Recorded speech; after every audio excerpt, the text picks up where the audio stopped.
L'espace civique, il comprend un certain nombre de libertés fondamentales, à savoir la liberté d'expression, d'opinion, d'association et de réunion. Et maintenant, le côté virtuel va renvoyer à tout ce qui est aspect dématériel de la chose. Il faut le dire, l'espace civique numérique est réglementé en quelque sorte par les mêmes lois qui régissent toutes les libertés.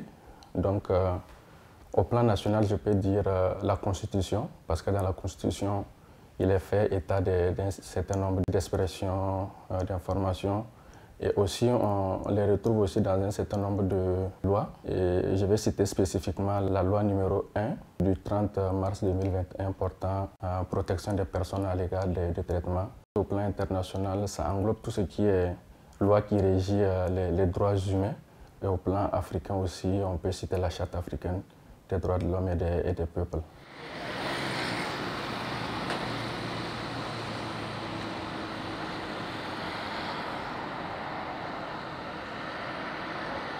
Les chiffres montrent un regain, ou en tout cas un activisme assez accru d'un certain nombre d'internautes burkinabés sur la question de gouvernance. Donc même dans l'exercice au quotidien des libertés ou de la gestion au quotidien des affaires étatiques, on voit que ça continue toujours à apaiser l'opinion virtuelle, ou je dirais l'expression des citoyens sur Internet continue à influer sur la prise de décision de nos autorités.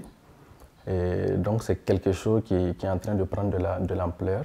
L'Internet a aujourd'hui, je dirais les réseaux sociaux, où la voix des citoyens sur les réseaux sociaux est en train de peser maintenant sur la gouvernance ou la prise de décision des autorités au Burkina si on analyse l'espace civique numérique. Et ça permet aussi de poser un certain nombre de débats démocratiques, de faire des dénonciations.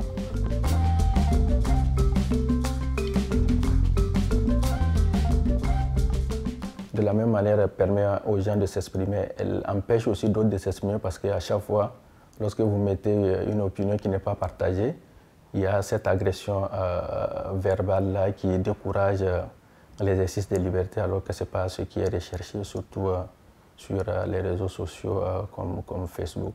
On voit que de plus en plus, ça commence à poser problème. Pour ce qui ressort de ceux qui sont interpellés, ils disent souvent ne pas savoir que les faits ou les actes qu'ils posent a un caractère infractionnel.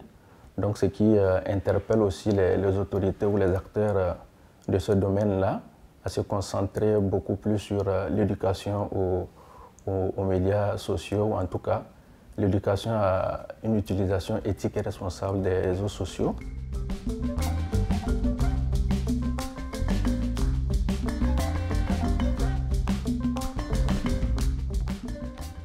L'Internet est un droit. C'est un droit de l'homme, il faut avoir accès à l'Internet. Le fait qu'il y ait eu des coupures à un moment donné, on a vu que ça n'a pas créé l'effet escompté.